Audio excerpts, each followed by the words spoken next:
I did misread the situation with the mayo bath. Because what happened was I hopped into his chat and for some reason people were talking about a mayo bath sub goal. There's no mayonnaise sub goal. I don't know where anyone got that. The mayo bath, I will admit, never made any sense. It was not thematically on point. It was just something people were saying and it seemed like he was open to it. What do you have in mind? So I just jumped on it. Honestly, the thing that I was like most excited about was like, how cool would it be if chat came up with an idea?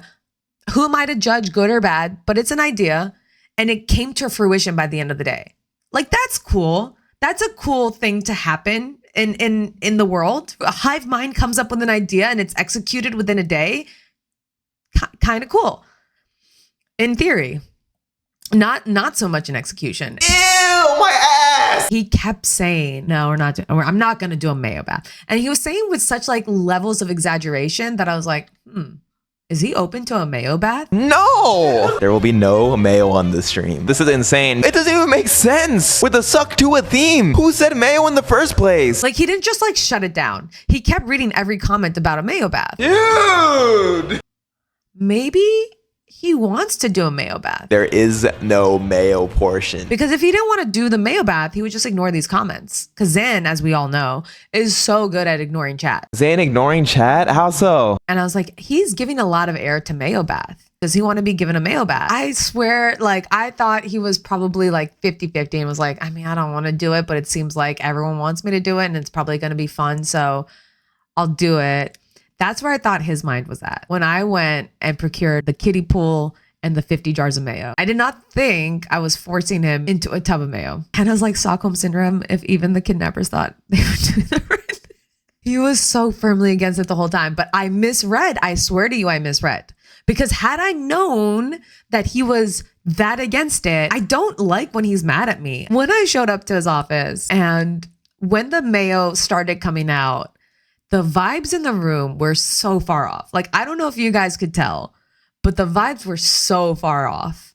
I was scared. He's so mad. He's pissed at me. At that point, I was like, how do I save this? How do I save the stream moment and also not make Zan mad at me? Mario bailed, David bailed, Zan was pissed. There was no music.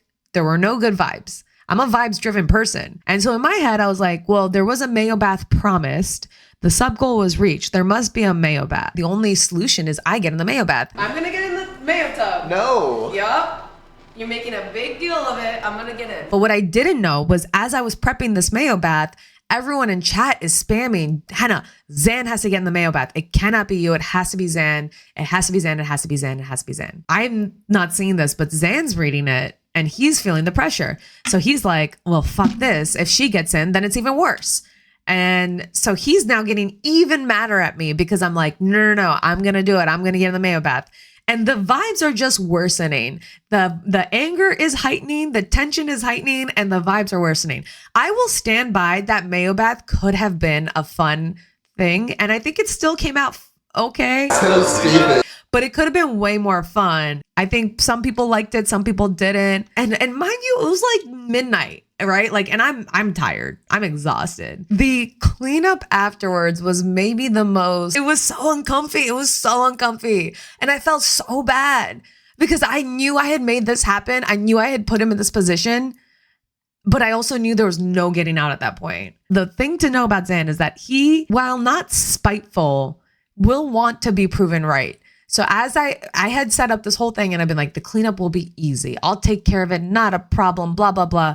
And things are getting slippery. Oh my God. And I'm trying to wrap up everything to clean it up. And I'm like, he's loving that it's not going that easily. He's like eating this up. He's so angry that he's like, I fucking told you.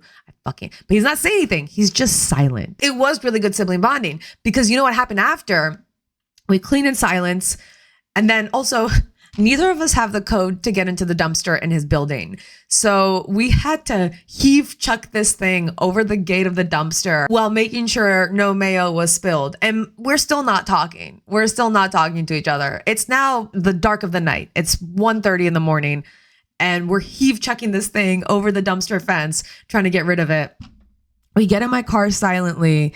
And we drive to my house again silently. We get to the house and it's 2 a.m. and I turn off the car engine and I just go, So you want to talk about it? And he's like, yeah, okay. We sat in the car for an hour. We didn't sit in Mayo, and we talked for an hour about boundaries and understanding cues. And the lesson I learned is that if you take culpability for a small portion, they will meet you the rest of the way. You say, hey, you know what? I should have been more thoughtful. I should have been more thoughtful about what you wanted. And that's on me. I misinterpreted.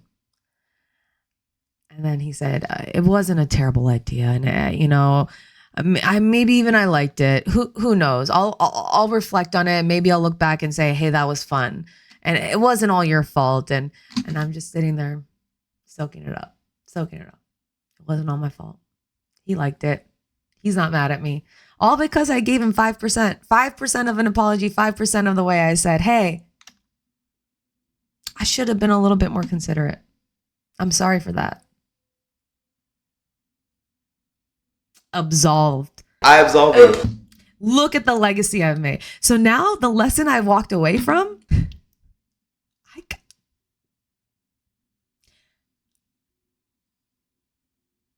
I'm gonna keep pushing boundaries. I'm gonna keep pushing a little bit at a time. Like I will listen if he's truly uncomfortable with stuff. And I don't want him to feel like he's being degraded or humiliated. No. I don't want him to feel bad. Like, don't get me wrong. I want him to be happy with the content he's making, and I want him to feel good about it. But sometimes he gets stuck in his comfort zone and he'll think like, no, this isn't gonna work, or this won't be good, or da. And maybe I could just push him into that mayo bath just a little further. Is it a little bit fun? Only this.